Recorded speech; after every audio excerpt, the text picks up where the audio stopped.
Now we're good. Perfect. Sweet. Well, welcome everyone who's watching. Welcome everyone here.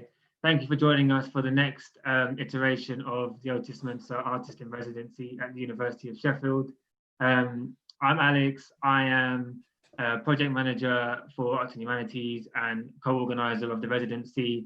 I've just finished my thesis on architecture, race, and higher education, in which home features quite significantly, thinking about alternative spaces for more radical education. So I'm really excited for this conversation. I've got a lot of questions to ask, and I'm really intrigued to hear some answers from the artists in the room. So yeah, Otis, do you want to introduce yourself? Yeah, so for those of you who don't know, my name is Otis Mensah. I'm a hip hop artist, a poet, and I guess I'm excited to sort of delve into this topic. The topic is home, and you know, I was just saying when we were having a conversation before that can sound really vague and really sort of cliche. To say that it's so central to my work, but I don't just mean it in a shallow sense. I mean, what home is, the material and the threads of what home means, how identity is linked to home, and perhaps the politics and the philosophy of home. Like for me, when I think of home, I think about my creative process, and I think about writing in general and how I came to understand myself, learn myself through writing, but it all happened in this one space that I considered home, and this continued existence, this continued created experience of home that I was having.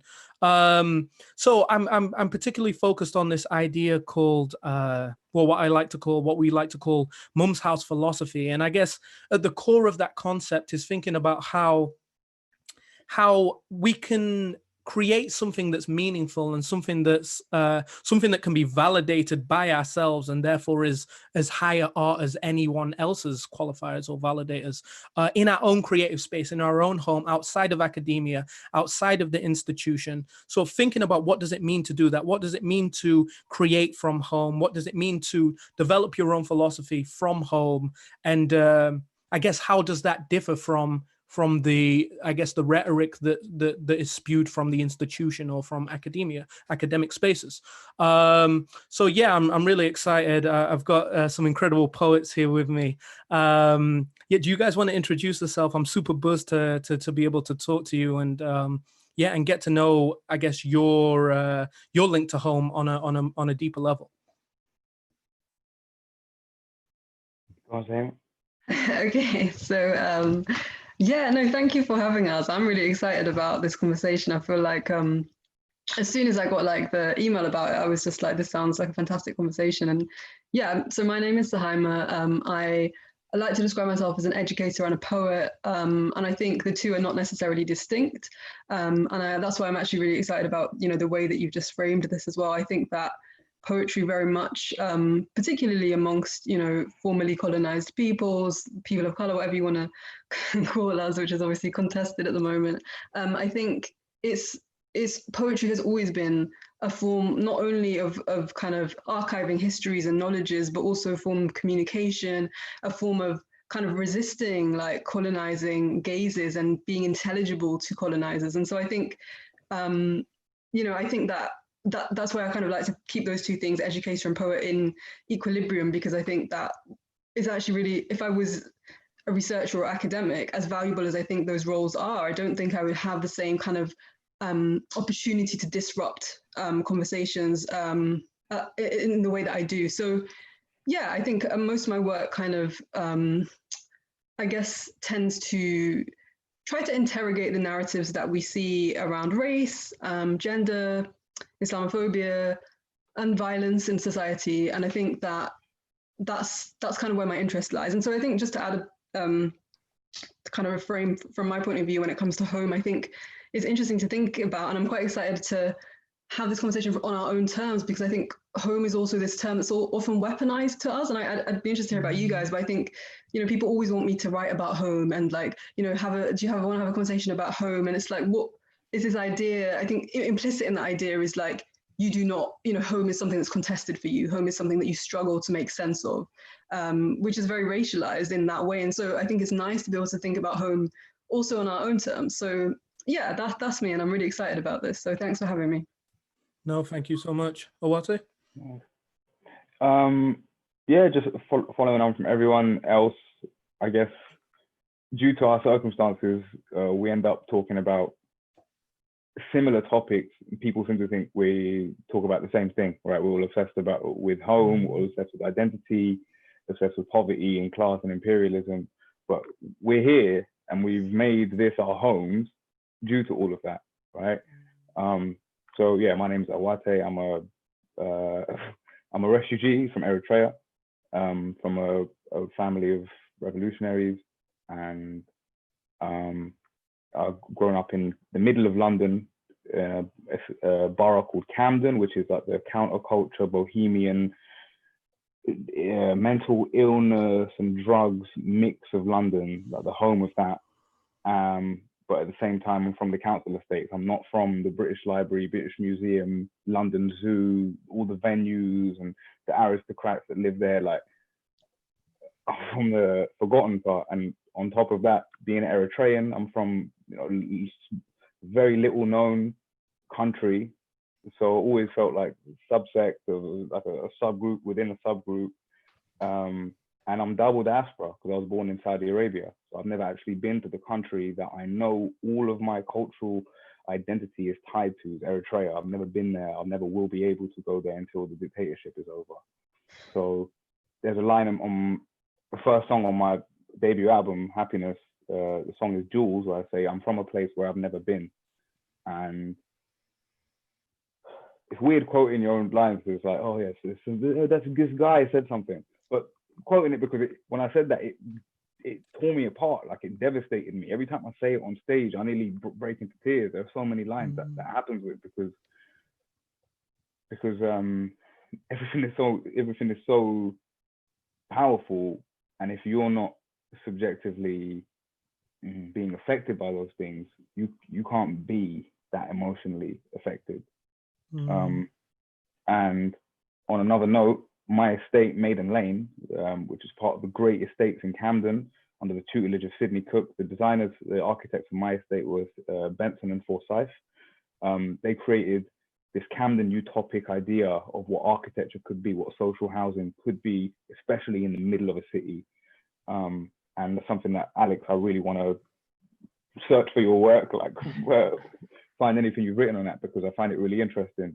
Architecture is, when you make something, homes, metaphorically, home symbolically, home back home, but like an actual house, right, or a structure or a flat is a tangible thing that's going to be there for a long time. And when discussions are being made to even build these, and it doesn't include the people who it's going to affect, it can create a white elephant in an environment where people are going to detest the area they live in because this was done. They've spent 20 million on this building that's going to be there forever, and we're going to be the ones walking past it. We're going to be the ones who said we should have had the swimming pool and the library and a women's center and a needle exchange program there, and they did none of that. And we've got a poor door, and only 20% of it is now for the poor people, and the rest is luxury. And yeah, so home.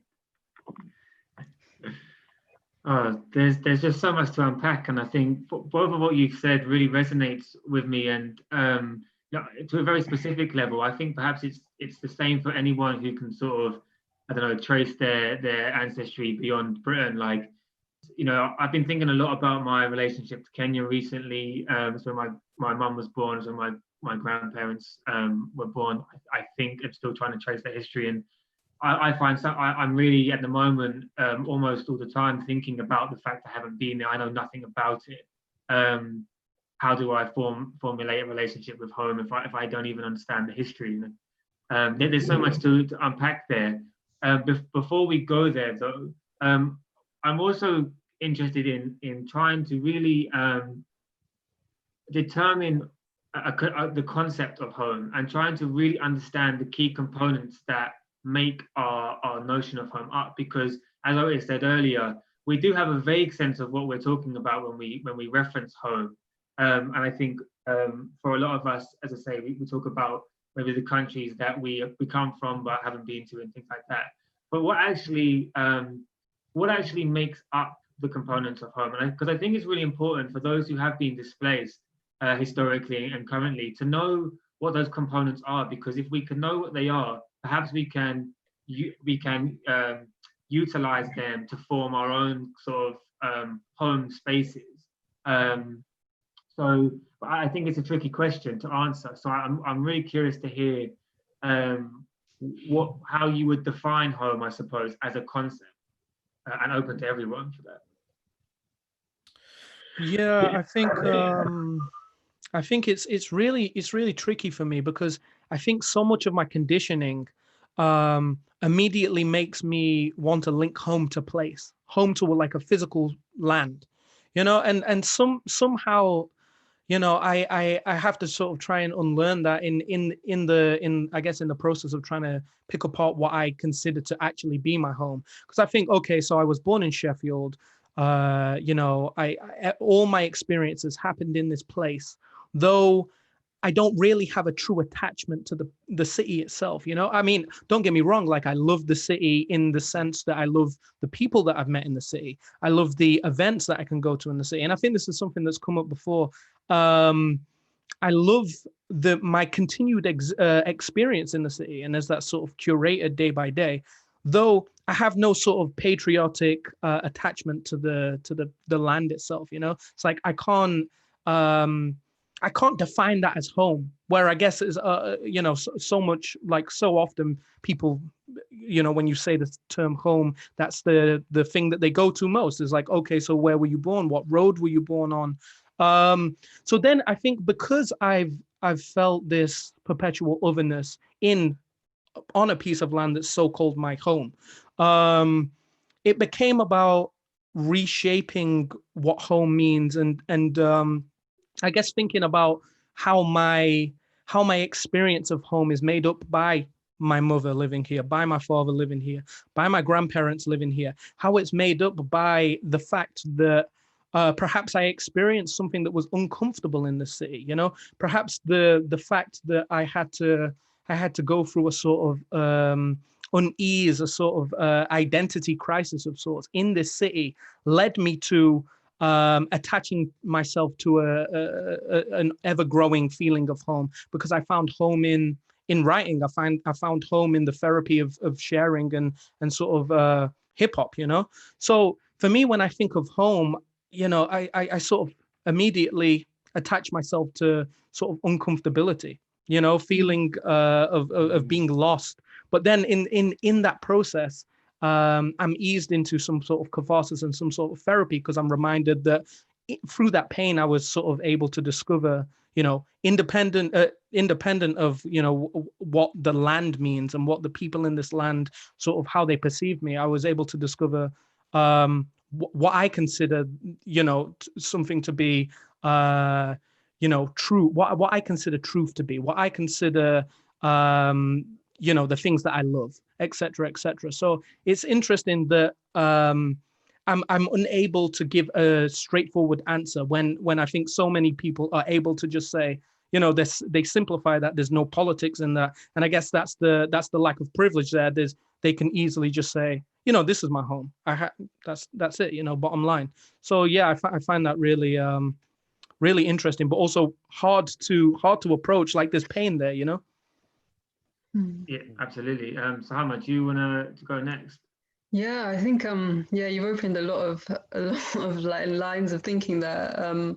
I think sometimes I just think like so the way that I use the word home itself, I think is sometimes even confuses me, because like even recently I moved to London a couple of years ago, but I would refer to London as home when I was in Leeds, and I would refer to Leeds as home when I was in London, and it was always the place that I wasn't.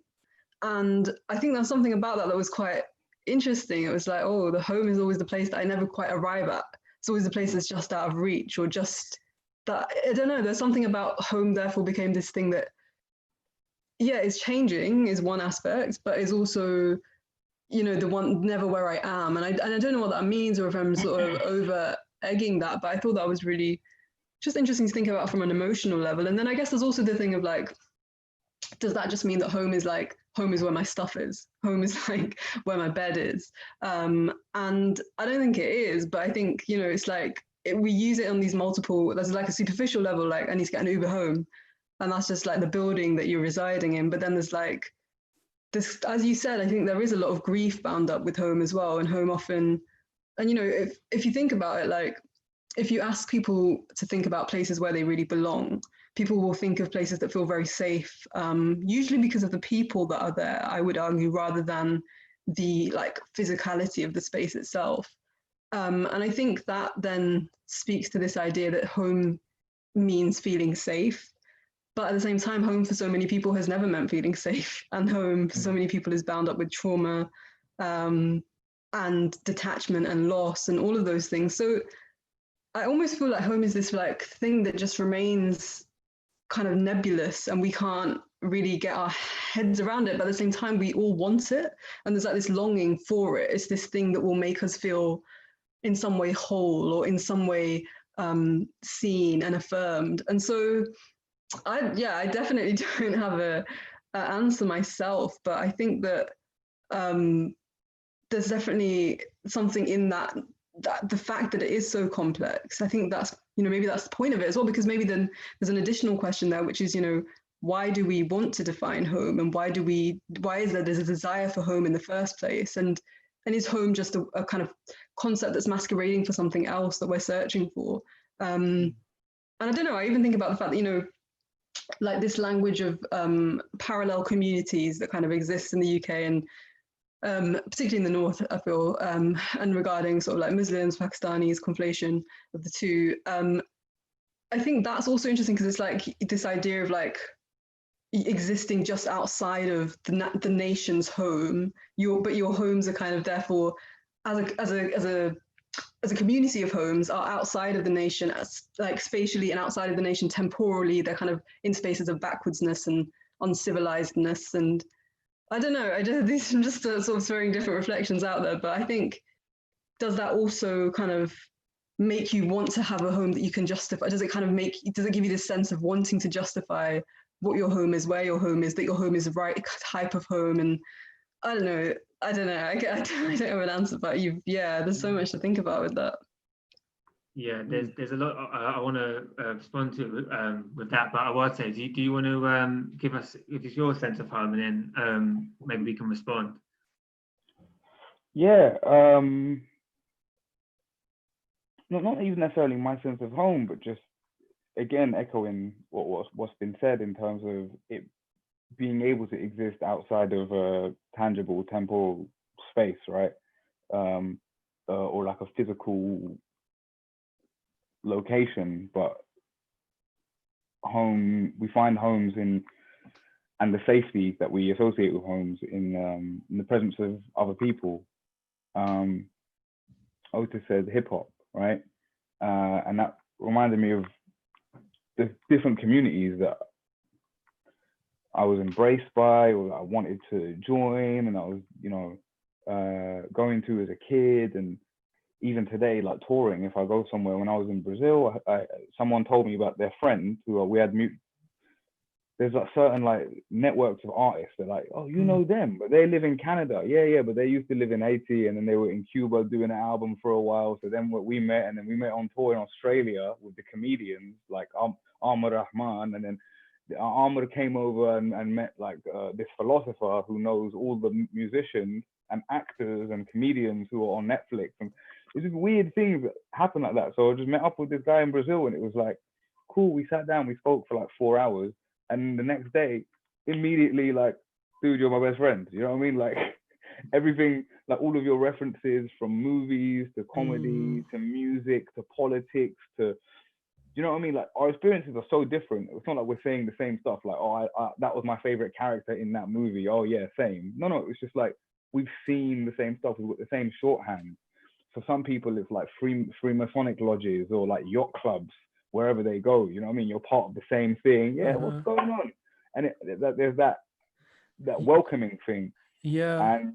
And from coming from a a community that's very much still very diasporic, right? Thousands of people leaving Eritrea every week or every month. From the moment we came to this country in like '93, it was like our home was an embassy, and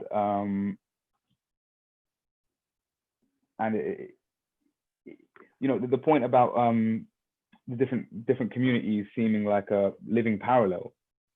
On my estate, we were the first Muslim Eritrean family, but there was a Christian Eritrean family first who were on our estate. It was mainly a white working class, mainly Irish, and then second English estate. In the 20 years, it completely transformed because white flight to Essex and Kent. But as more people came, they became these pockets, right? So if I came home and I forgot my keys or I didn't have them and I couldn't get in my house, just go down to auntie's house. You know what I mean? Where there's food, there's clothing, there's shelter, whatever you want, and vice versa. And then that became bigger than our estate when other people started moving into the surrounding areas to other council estates, right? And then it was like, cool, well, if you're in this area, you need to run because people are chasing you because it's National Front people or some postcode wars or whatever. Your cousin's house is there. And it's just like having these embassies and, you know what I mean, these places of shelter, of sanctuary. Yeah, that's really interesting. I think, like, to pick on what you're both saying there, but this thing about precarity and safety both informing our relationship with home. Like thinking about, Suhaiymah, what you were saying about what is this need for home, I suppose, particularly when it feels like home becomes most significant when you're not there.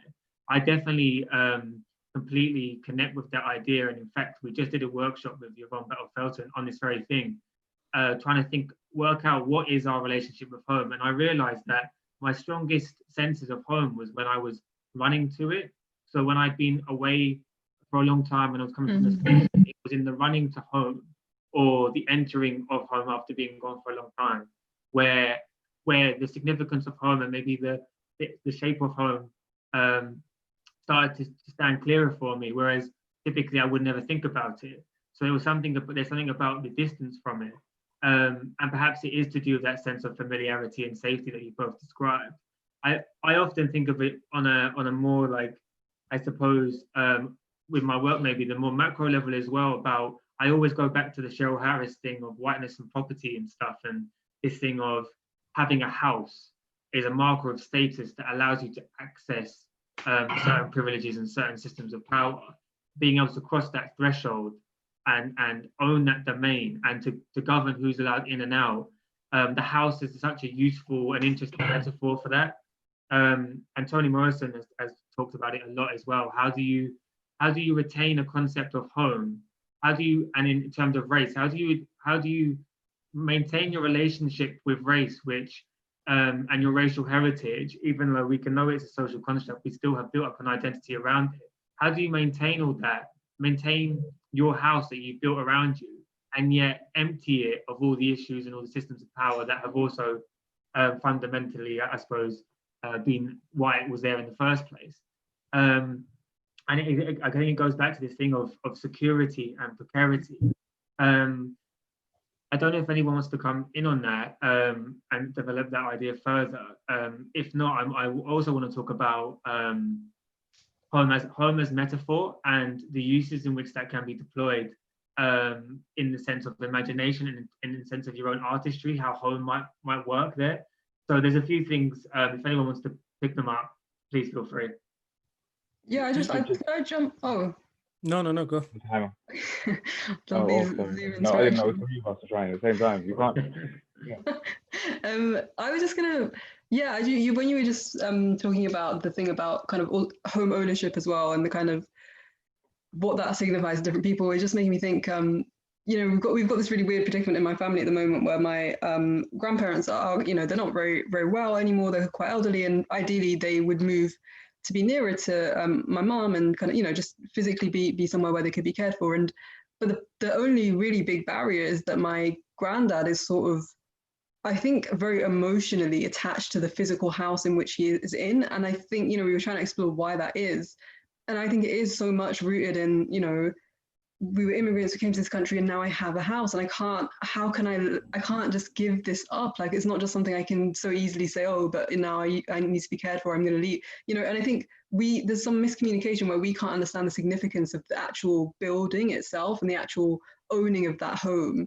I'm third generation here. It's, maybe there's like privilege there that I can never really understand and not understand the trauma of kind of leaving a home in order to kind of, and I think also bound up with, masculinity and all these ideas of kind of needing to provide shelter for your family and all of this kind of thing. And I think, I just think that what you were saying just kind of made me reflect on, maybe not expanding your point, but just kind of thinking through intergenerationally as well, what that looks like, that kind of attachment to home. Thank you. Yeah, absolutely. Awate, did you want to jump in? Yeah, just a small point on how precarious living can be if you don't have a secure house or or a place to put your things. Like taxes, right? We are expected to keep hold of our taxes and our receipts for 3 years. In how many privileges does that assume exist? Right, that for me, that's an idea coming from a human being who only knows other people who have a study, a separate study in the house, and a separate cabinet for financial stuff, and then a separate drawer just for the receipts from the years X to X, like X to Y. Like, what I don't know. To be honest, I don't know what's gonna happen next month. Like, when's rent due? In 2 days, right? In like 48 hours, rent is due. Like, what's gonna happen, right? And then next month, and then like that's because we're in a pandemic time, right? Even before that, it's still, we're artists, right? We have to work in education and we have to use as many of the surrounding skills that we have around our passion to be able to live, pay rent, survive in a capitalist society. But if we're evicted, like if we don't have a sprinkler system, those records could go up in flames immediately, and that's it. It's just like something like that. That's a small thing to draw, so much ire from. But for me, it's indicative of how arrogant the system is and what it assumes that everyone has. Yeah, absolutely. I think, with the coronavirus, that's been exposed massively. The sort of items as you say, you're expected to have, in universities, we've had this in terms of like laptops, Wi-Fi, all that kind of thing. The gardens is another really, I think, significant example of what the expectation is that your house is like. And actually for so many people, probably the majority of people, that's just not the case. I am interested at some point to discuss how home might have changed for everyone through lockdown, and if your relationship with your domicile, which perhaps is not what you would consider your home, if that's changed, and if any relationships with objects have taken on any new significance, or rites and rituals in your day have taken on new significance and affected how you see home. Maybe now that I've sort of started on that line, I'll ask that as the question now. Otis, do you want to come in and talk about that? Yeah, sure. I guess under the logic that we're trying to, in the face of displacement, in the face of feeling foreign or like you don't fit, that you don't have access to that less complex definition of home. Under that logic of creating the experience of home time and time again, for me, I think I've found it sort of links back to my childhood and maybe linking into sort of mental health and how I sort of internalize the world, that I found that I not only created my own space of home in my bedroom, but it was on the internet. In some strange way, the internet became my home. And for me, that was, as we were touching on before, that was somewhat positive because I was able to delve into pockets of culture that in turn allowed me to understand parts of society better, and then of course understand myself better. So it was positive. However, I feel like I have a tendency to make unhealthy habits of home, or make home unhealthy habits. So I think for me, sort of battling with certain things, certain like I've got this thing sort of centered around food and sort of binge eating. For me, at some point in my teenage life, my feeling of displacement or not fitting in became about, okay, I'm gonna ignore everything that's outside. And I guess this came from a slight naivety that it was going to sort of heal the problem. It did nothing but put a plaster on it, if you will. However, my thought was, sort of incubate myself, create home, isolate myself, and with that came unhealthy habits. So then, in the sort of the new gust of wind that is the global pandemic, it allowed me some silence and some time to think about how am I going to unlearn the unhealthy home that I've sort of attached to myself. I sort of strangely think of that scene from Spider-Man, I think it's like Spider-Man 2 or something, where he's pulling the suit apart, trying to pull the suit from him. And that's how I feel like, how am I going to rip that home from me? Because I've made home something, I've tried to patch up my trauma with a false sense of home. So yeah, again, in the face of this like pandemic, I'm trying to develop new habits. I'm trying to think about, but that's really hard and it's painful, Yeah, because I guess home isn't just this thing that we attach to for security, but it's also something that we get stuck to habitually, or addicted to. Mm-hmm. Suhaiymah, do you want to? Yeah, sure. Yeah, sorry. No, I feel like you said loads of things that while you were saying it, I was like, that's really, I think that the idea of like trauma and home and kind of feeling stuck is interesting, and maybe like from a different perspective. For me, I mean, so at the beginning of this lockdown, I was actually not in the country, and then getting back was a whole saga, but getting back, I came home to like mum's house, right? Mm-hmm. And so that's where I am now. And it's weird because I think there's also a level of this feeling that kind of like almost like regression, where it's like I'm back home, but this is like my childhood home. Is this where am I supposed to be in this home? Is this the home I'm in? And if I am, what does that mean? And I think I've actually been really struggling to find my place in home now. And it's like, I don't know where everything goes in the kitchen, and I'm just in the way in some ways. And it's like, I kind of do things wrong, and I don't fit the routine in the right way. And I feel like I almost like both I'm like babied, but I am a baby. And it's like this place I associate with being a baby. And it's very confusing. And I think it also links then with like your family dynamics as well. And like, I'm the eldest sibling, but my siblings are not children anymore. They're adults. And I think in my head, I'm like, I know what happens in this home. I'm the big sister. We do da-da-da. And they're just like, that's not what happens anymore. And it's like, I also kind of have home is in this particular sort of maybe nostalgic, like time space for me as well. And being here is very confusing to me. And I almost feel like, I don't know what I need to do to sort of get with it, because there's also just stuff like, I'm kind of like, oh, the bus doesn't go from such and such anymore. And it's like, why can't you just understand things have changed? But I don't know why I can't. And I find it really odd. And the other thing I was just thinking about in terms of like space is like, when I say I'm at home, to be honest, I'm either between my bedroom or the kitchen. And this is it. These are the two spaces. And it's like me and my siblings will see each other sort of in the kitchen once a day, potentially. But it's weird because it's like home, whilst I associate with family, is also quite an isolated space. And you can go hours at a time not seeing anyone.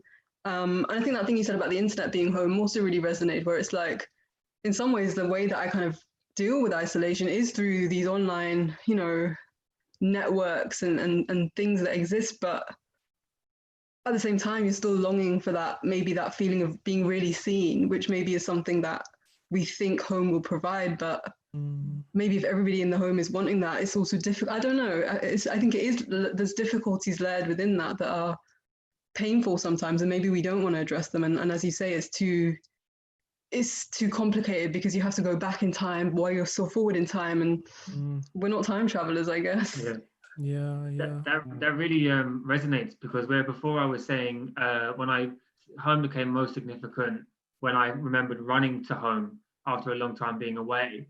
The next thing I thought of, when I get home, I immediately feel stasis and I feel regression, because the things that then become more amplified to me, it's because I'm being pinned down by, I guess, some sense of nostalgia or a former relationship that's now changed or something like that.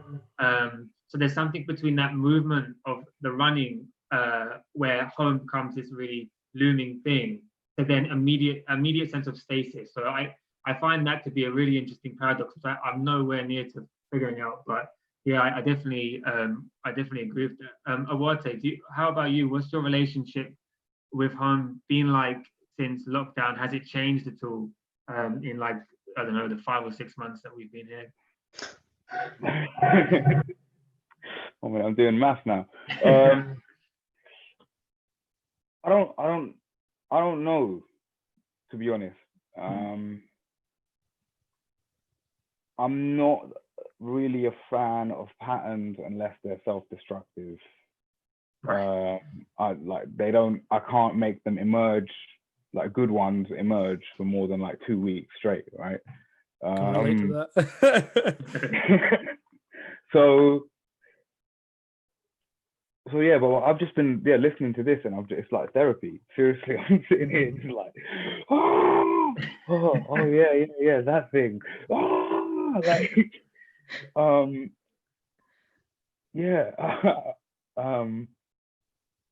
For example, when Suhaiymah, when you were saying about going back home and it's different, you specifically said it's related to space-time, right? It's not just space. It's not just if you go back to the Roman Colosseum now or whatever, it's not with Julius Caesar. What the fuck is it? Where's all the people? Like, it's just not the same thing. That's, I'm the eldest sibling. I'm the only one who wasn't born here. Due to so yeah, for me it's like going back to parents who have completely changed,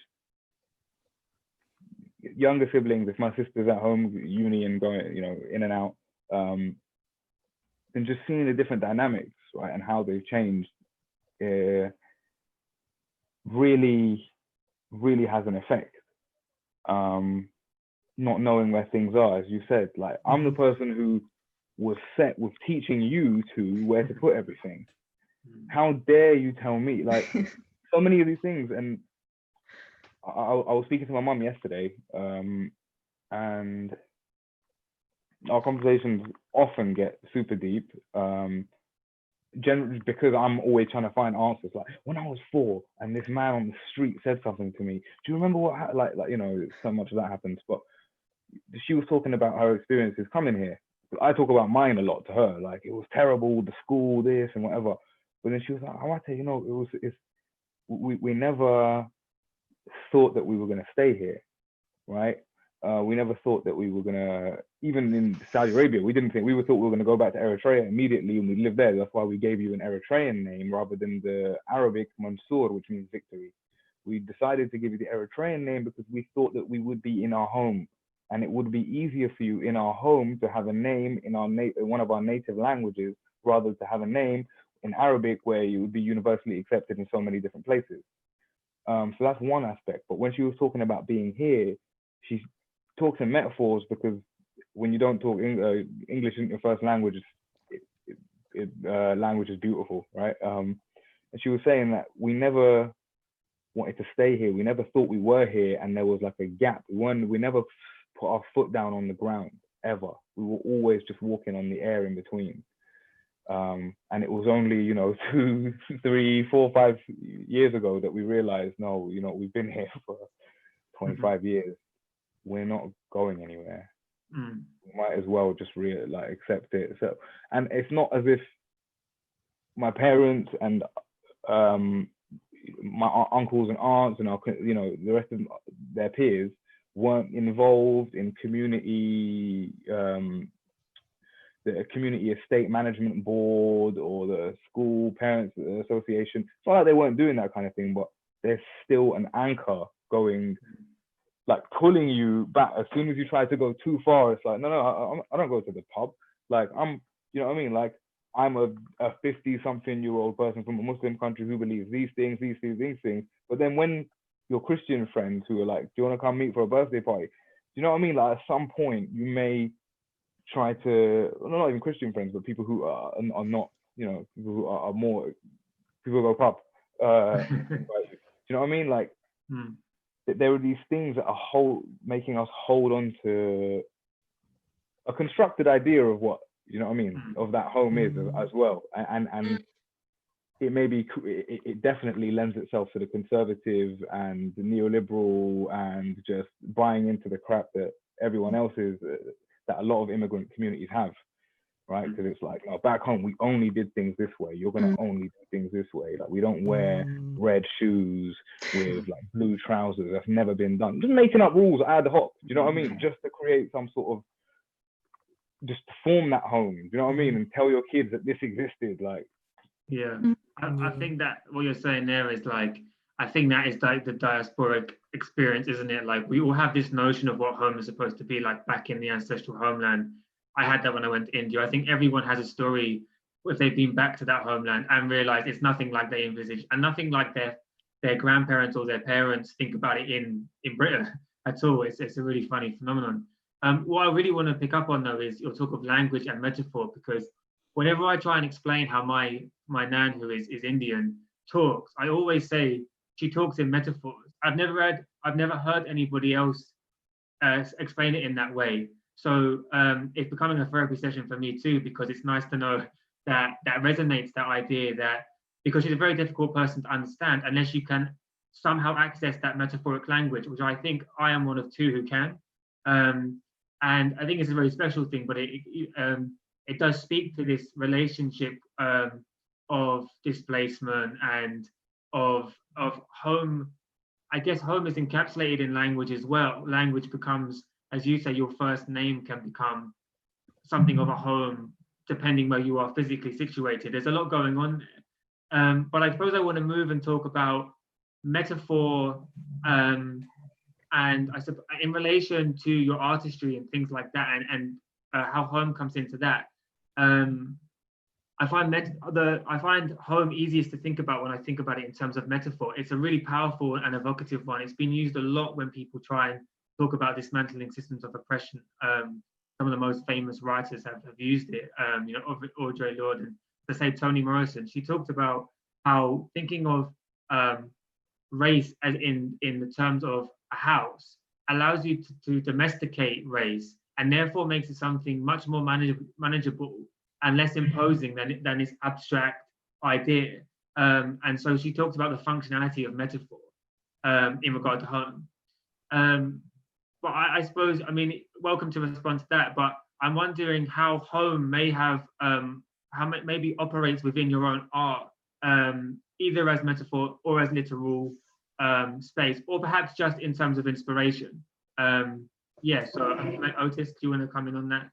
Yeah, well, just as you were both speaking, I was thinking about how perhaps home is something different for an artist, and perhaps how, just when we look at financial security and the fact that if your main focus is an artistic endeavor, if your main focus is a social endeavor, you all of a sudden pluck away the privilege of being able to have a security of perhaps a monthly income. So then your concept of home becomes different. You have to share home, your physical space of home, or you have to take restitude and refuge in your art being your home, quite literally, sort of this idea of wherever you go, you're carrying that piece of home with you. So I found that really interesting, the idea of especially Awate, when you were talking about going on tour. And I thought about myself, it's like when I'm going to shows, when I'm spending time on the stage, that's automatically transformational, as in that space, that place of vulnerability, that emotional communication becomes my home. And then, you know, I'm hurtled into a place that all of a sudden feels less like home or feels less homely. And it takes me a second to snap back into reality. So yeah, I find that really interesting. Do you guys feel as artists, your artistry becomes somewhat home, and how does that work for you? And is it does it change physical home for you? Ooh, Awate, I'll let you take that first. Yeah, okay, cool. Yeah, to be honest, yes. Mm-hmm. Very much so. Not just home, Mm-hmm. but yeah, if we think about home as a place where all of our things are, Mm-hmm. where we can be ourselves and where we can feel safe. When several years ago, several years before I even properly started making my debut album, I read an interview with Mos Def, and it was a very rare. It's on like page 197 on Google if you put in Mos Def, right? And it was an interview around the time that his debut album Black on Both Sides first came out, and it's an incredible interview. But there's one part where they ask him, why was the album so good? Like, why did it touch so many different genres and different topics and rock and roll and water and so many different things, and in different ways as well. And he said that if anything was to happen to him, because in our environments and from our kind of backgrounds, life isn't certain, right? Continued life isn't certain. Health, due to so many things, the police, and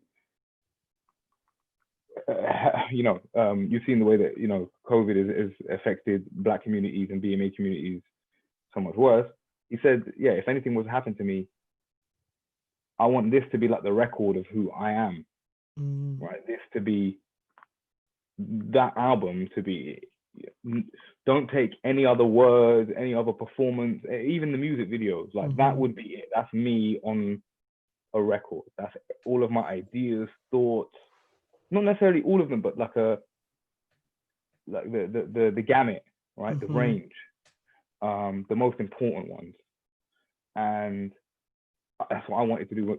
When I heard that, I was like, that's what my debut album needs to be, because I don't know if I'm gonna die out here, and I need to like press bank in the weakest link, like bank on my life, and then everything from 0 until that age, it's been saved.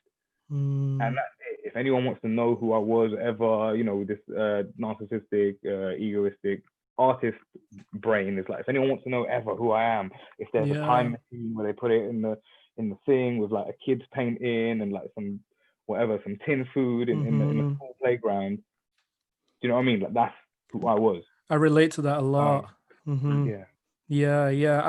I've only recently sort of started thinking about that more. I've always got this sort of perpetual anxiety about death and when mortality is going to call. That's always at the back of my mind. But I've always sort of kept art and death separate, which is such a strange thing for me, because for me now, realizing it's almost like I wouldn't be able to separate the two. It's like I used to just see art as this thing that's good for me, it's cathartic for me, it's therapy for me, and then of course it's social, it impacts the environment in a positive way, because there's this point of relation, there's this unification that I said something, I shared a vulnerable truth, and that person connected, and now we're a little bit less alone together. But recently, I guess with things being so turbulent, it's like I've started to see art as a means of documenting my existence. And as you were saying, like, I feel that that's so important now more than ever. And it's funny you mentioned about sort of like, is it the ego of the artist saying, it's like injecting some self-importance there. But actually, I think it's much more important to do that. Like, I think we need that little bit of injected ego to say that in order for us to tell our story and like make sure that it's publicized in some way and that it's there to be found, documented, you know? What I if you know it's important before you start. Yeah. Right, you're not gonna, maybe if it's important to you to make a frivolous song about McDonald's, Kentucky, like do that. But you know, if you know that you are important. Everything that you think and feel is important, whether or not it's good or bad. But it has merit because you are, you know, a piece of matter from the sun, like everyone else. Yeah. Like it means something. You know, maybe. Yeah. Yeah, it's interesting you mentioned Mos Def as well, because I think when I was trying to find my sense of home, it meant delving into specific artists. Basically, I built my identity, my sense of home around hip hop, and I guess the vehicle for that was the internet. But it was artists like Mos Def, the you know, and Tribe Called Quest and Pharcyde that were able to give me this. I don't know, this, I guess, space, this buffer between the real world and the pain I felt, that I was able to sort of, you know, put myself in their shoes or sort of understand more. I was able to sort of pull some therapy from it. And, you know, it's like having such a strong link to artists like Mos Def, artists like Talib Kweli, I've always had a struggle to find my identity in music here in the UK. You know, it's like in the beginning, I was a big fan of grime and it's like everything that means for the UK. But I found myself as a teenager trying to pretend to be something that I wasn't. I was always sort of entrenched in this pretense of trying to perpetuate a certain level of masculinity or whatever. So in you talking about Happiness as an album, documenting your existence and your sense of home, I have to say that you as an artist and that album, you know, plays a part in my continued experience of home, because I feel a little more home when there's pieces of art in a place where I'm from that I can find refuge in, you know? So, and I guess that's how I've gone on to build my continued idea of home. It's like, oh, I really related to that poem, that poet that is from down the road from me. I've got another tick to my feeling of home, and so on and so forth. Do you know what I mean? And that's how it's sort of progressed for me. So yeah, I find that really interesting. I think as well on that idea of what you both sort of mentioned as well about like having this record and whatever of our lives. I think, just to add my 2 cents on why I think that is as well, is that I kind of think that what we've already discussed about home and loss and grief, I kind of think that, because I often think about this in our own, I don't know about you guys' houses, but like, I feel like we just hoard a lot of stuff. There's like stuff that realistically we could let go of, but there's always that thing of maybe, just maybe we'll need it. And I always try and analyze that, because I think it is really linked to the trauma of loss and separation. And also I think though, the trauma of like being erased from history and being silenced historically. And I think it's like this feeling, because I definitely have it with my poetry collection, for example, where it's like, now look, like this is on paper, like people can't, this will always exist now. Like they can't say that I didn't have these opinions. They can't say that I didn't, you know, that our lives, you know, we weren't experiencing them on our own terms too. And I think so much of the desire to even do that in the first place comes from that erasure. And the other thing that I was thinking about when you were speaking was, because Alex, you've mentioned Audre Lorde, and then Otis, you were talking about death. And I think gender can't be ignored in questions of home. And I think home is such a gendered space. And I think of when Audre Lorde talks about why she writes, it's when she's been diagnosed with cancer, and she says that, you know, there is the fear that she would feel if she was silent, the fear that she feels if she writes and if she speaks, is not matched by the fear that she would feel if she was silent. So it's always better to speak, right? And I think that there's something as well about kind of in that, I always took that to kind of be an impetus to write no matter what, to kind of get our words out there, because we live in fear anyway. And I think just picking up on that theme and then kind of looking through this lens of gender, it's interesting, isn't it? Because I think home is almost a place where gender is constructed for so many of us, and where we learn what gender is supposed to mean and what our roles are in family and relationships and all these things. And I think that can be, I think it's confusing that simultaneously can be a source of safety and trauma and hurt and loss and all those things. And also that you want to be able to keep that place private or special, or something about it to be maintained as just for you. But on the other hand, it's like the practice ground for like the world, whether you want it to be or not. And I think something about just that question of how has kind of your art or being an artist like impacted home. I think for me, what it has really meant is like, I strive to keep home as private as possible. And like, even like with Zoom calls, I get really stressed that people can see my room. I'm just like, this is really stressful. This is my space. And like, I don't know, I think there's something about having public platform, having people perceive to know you, also creates then this weird dynamic of like, home, for me anyway, feels like it's the only place where I'm not under all these gazes. And it's like the gaze that exists when I'm outside, the gaze that exists when I go into any institution, the gaze that exists when I just, and I think because I've been inside, like, you know, just exposing my lockdown routine, being inside for so long, I feel like I really notice when I go outside now how heavy it feels just to exist visibly as a Muslim woman, whatever else in the world. It's like, it actually takes a lot of energy, and like I didn't really clock that before. And I think there's something then about home as like this, I think what you were saying, Awate, about sanctuary. Home is sanctuary, but home also is like something you want to protect from being violated. I don't want that gaze to enter my home. I want it to be this place that remains, you know, like where I can just be everything other than what people perceive me to be as that artist version of me. So yeah, I don't know. They yeah. I think there's all sorts. This has made me think there's all sorts going on with home. I don't even know what home is anymore.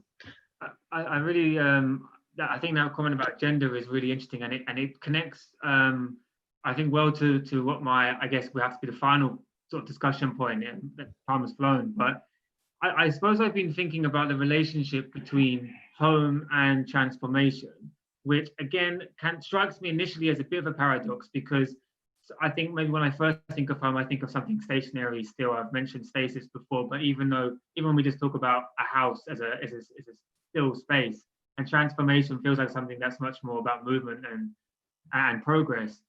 But I think what we're seeing more now when people have been able to provide counter narratives and alternative spaces for education and things, what we're seeing is the emphasis on how home, the domestic space, has been such an important one for radical change and education and transformation and all those things. And it's particularly gendered because, of course, where historically women, particularly women of color, can't access these formalized spaces, take universities for one, then that knowledge production, that community, all that sort of thing, that is integral, I think, to transformation. It happens in the home. And so I find that to then suggest to me that there's something inherently maybe transformative within that concept. We're talking about key components at the beginning. Transformation feels like actually it could be part of it as well. And that has been shown by primarily women of color in that domestic sphere. So I just maybe some final thoughts on that relationship there, home and transformation. Yeah, just any kind of comments on that. Yeah, I feel like I mean, yeah, there's just lots of things that I guess I feel like I want to pick up on that. I think even just thinking about like in our personal experiences, I think a lot of people associate, you know, like a mum figure, generally where that's applicable, with home.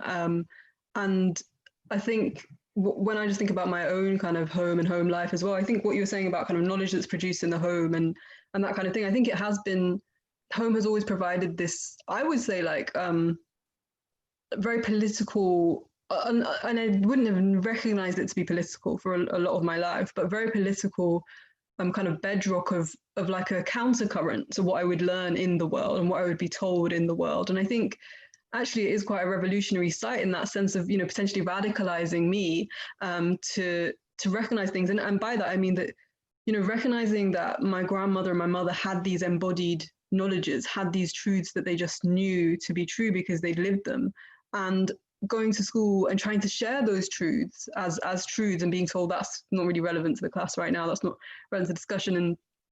And I remember one time in history, like maybe GCSE, maybe a 9, something like that, we were asked, did anybody's parents fight in, any parents or grandparents fight in World War II? And I knew from my grandparents that my great granddad had fought on the Eastern Front in Japan for the British as a South Asian. And I was like really excited to share. I remember being really excited to share that. And the teacher was just like, okay, that's not really I'm not talking about that war. And I remember I think that kind of dichotomy always struck me, because it was like, but hang on, these things are true, and why won't anyone see them as true?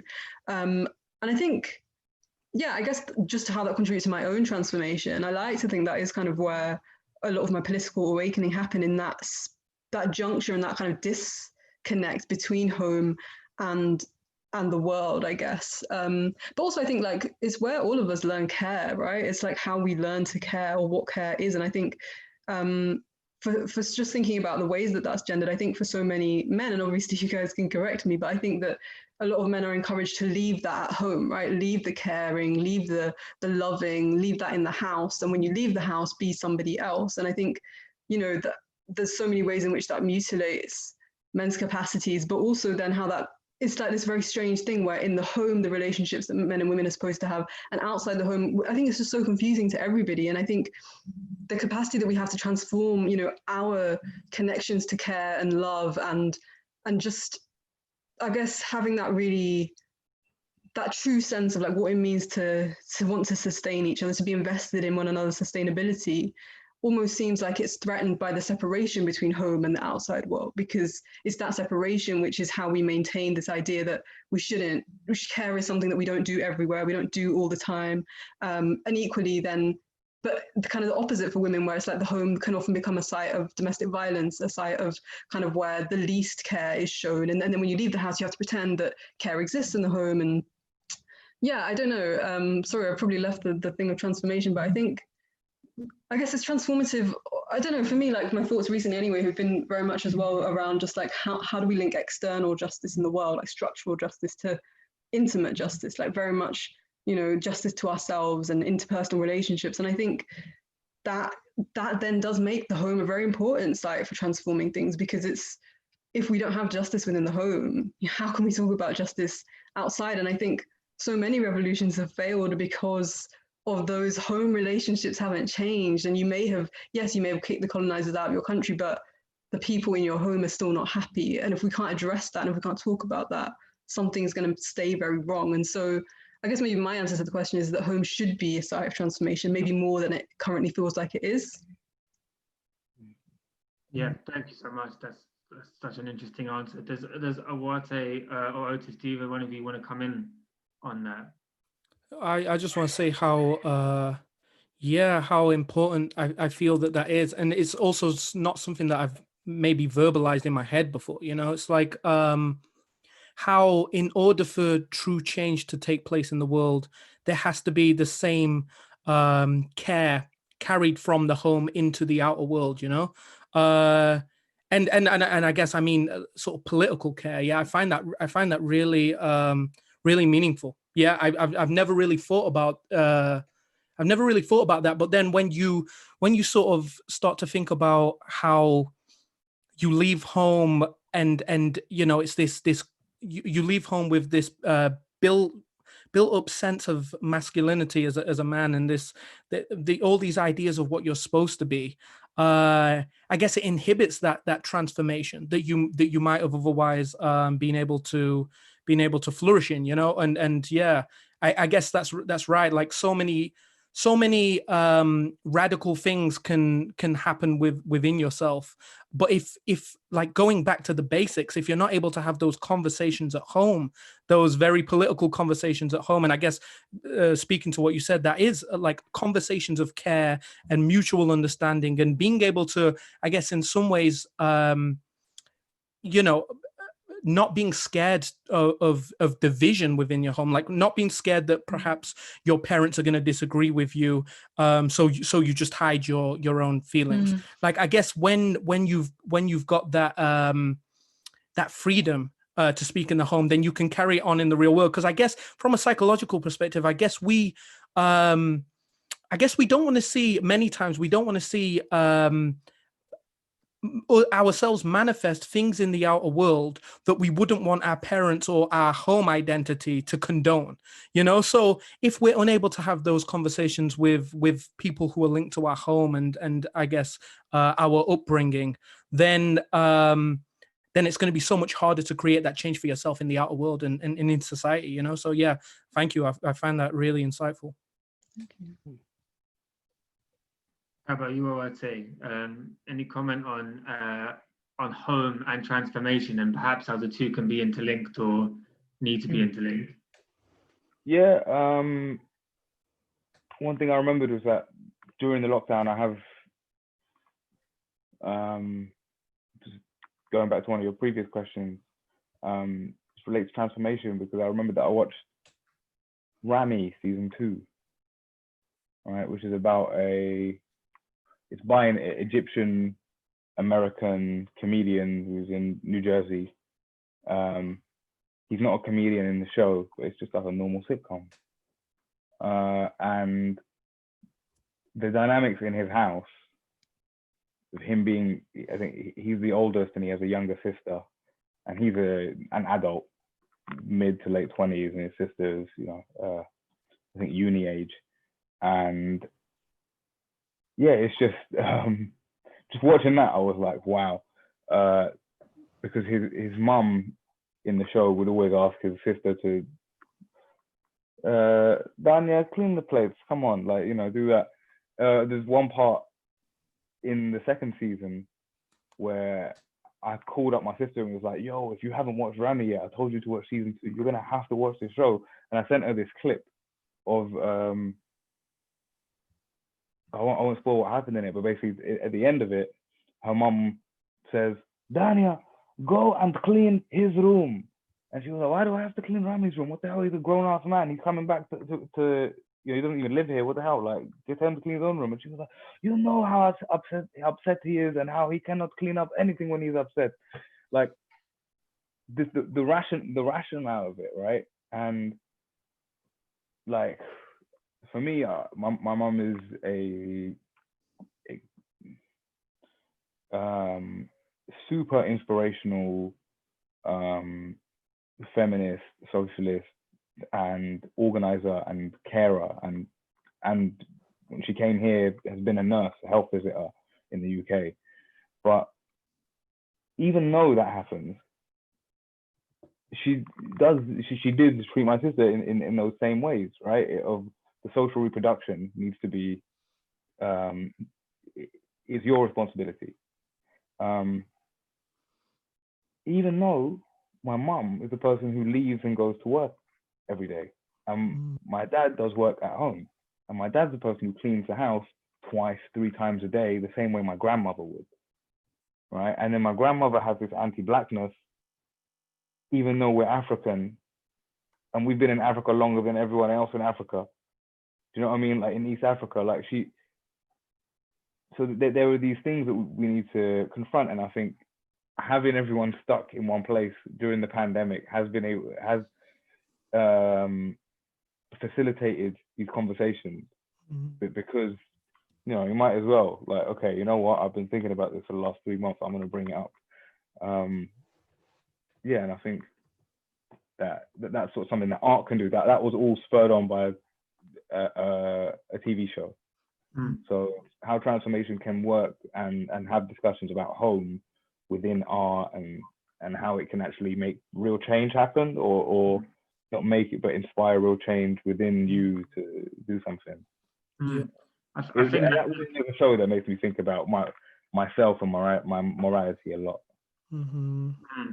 I think that talking about your mum really ties in nicely with what I guess inspired this conversation, which was, Otis, your idea of mum's house philosophy, and how your mum is central to the idea of alternative education, but an education that is free of those inhibiting systems of power and those lessons that you learn in society within and outside of the institutions.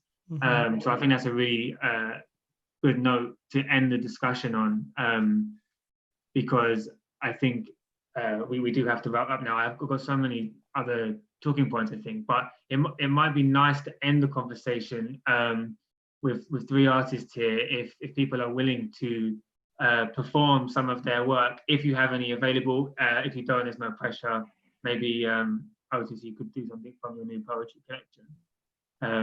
So yeah, over to the artist, I say. How do you guys feel? No pressure. I mean, I'm happy to perform something if unless anyone wants to go first. Okay, cool. I think you should go last. You should bookend it. Okay, cool. I'll put myself forward just for that, if that's okay. Okay, amazing. Yeah? Yeah, that's perfect. Thank you, man. Okay. Yeah, I'm just gonna this might be 12 bars. I wrote this recently, and it is some rap. Alerta antifascista. Omerta, never talk to police, cause all about peace, love, trust, and self-defense. Every worker should get their recompense. Level head, focus, keep your mind where the goal is. To be the coldest, we gotta keep our composure. Coming for the holdings of those replete and loaded. Redistribution like we're on a pool skulls tip. Yeah, vision ferocious. Living the boldest defiance of my moroseness. Eyes wide, I'm open to scopes and another magnum opus. Growing up with fear and loathing, in Camden wrote this. That was fire. Thank you so much, man. That's great. Yeah, I don't want to like not contribute to the thing. Hang on, let me just handily reach over here. I think just because I never ever do this poem, and it's about my granddad, and I spoke a bit about death and home. My granddad is very much alive, but he's very much attached to that home. So I'll just read this. Hopefully it's not too long. My grandfather has had an affinity for death all his life. Death was not a shadow that hung over him, but the very light source he was drawn to. My mother says he talked about dying since she was a child. It's almost as if Allah is holding out especially. Or maybe my childhood prayers paid off in the echo of Nana's voice saying one day he'd go upstairs. I'd plead, Allah, let him and my Nani live forever. Nana would probably curse that prayer. I imagine he has prayed for death all his life, not in a sad way, but valiantly. And yet death has been perhaps the only thing life let him hold close tight onto. He left everything behind, split the world half in half, worked a factory night shift in Bradford Mills where cotton was spun and eyesight lost. He never saw his mother pass, couldn't afford to go. Now he can, but he's never been back. 55 years of dark winters and cold summers. I marvel at him. Wonder what fear prevents him going, how far inside himself he lives, how many traumas underpin his love of death. He is a tall man, but smallness lurks in his eyes nowadays, and sometimes when I hug his hard body, I wonder at what age brown men are allowed to cry. Or is that why he's courting death? Perhaps there are no tears left for this life where the only language he could ever speak heartbreak in was silence. Thank you. Thank you so much for that. That was amazing. Okay, I'll perform one from, since we've been sort of talking about I guess art as a means of documenting existence. I'll perform one from my recent project, Otis Mensah Exists. And this one's about, I guess it's closely linked to the inception of home in my mind, and sort of I guess what I was saying about trying to detach from unhealthy patterns and holes of fear, you know? So this one's, I guess, about claustrophobia and how my warped sense of home can sometimes feel suffocating. Scared of the walls, merciless as Murphy's Law, mercy me and gaping sore, from the core my fears pour, feel torn in every dream I fall. From the sky a Lord was born to a pile of poultry on the floor. Falsely accused, my love contorts like Baldwin if Beale Street could talk. I don't feel secure, I feel Shakur. Every childhood portrait winks at me like they knew before what I never saw. Wet myself to toss and turn. Home is you or someone there, that's why I don't ever leave the north. The stairwell plays minor scale. My pride impaled and dreams for sale. Leave me stale or see me sail. Watch me sink or see me hail. My shadow disingenuous. He dances without me and finishes sentences. Has dinner without me and kicks on my blemishes. I try defending me, hits on my emptiness. Now I'm a degenerate. Face sorrow with sorrow and somberness. Time borrowed the novice that sold itself short, bleeding out in the corridor, ominous. Drag crayons on mirrors now. Dare I dirty his name, brave as the novelist. I sleep with the bayonet, cause sly is the orifice, time is the coroner. Live at the concert hall, every head is just turning and churning. My stomach a worm in the bucket, I'm nothingness. Gobble the bullet, spit word out the gullet of godliness. Thank you guys, thank you so much. Thank you, man. That was great. Thank you guys so much for sharing your insight and yeah, I found this really meaningful and therapeutic, you know, and yeah, I guess in many ways it's injected some clarity into my idea of home, and I guess what needs to be done practically in carrying my sense of home in the outer world, you know. So yeah, thank you so much. I really appreciate the time and resources. Thank you so much for having me part of this. I loved it. Yeah, thank you. I really appreciate it. The unlocking.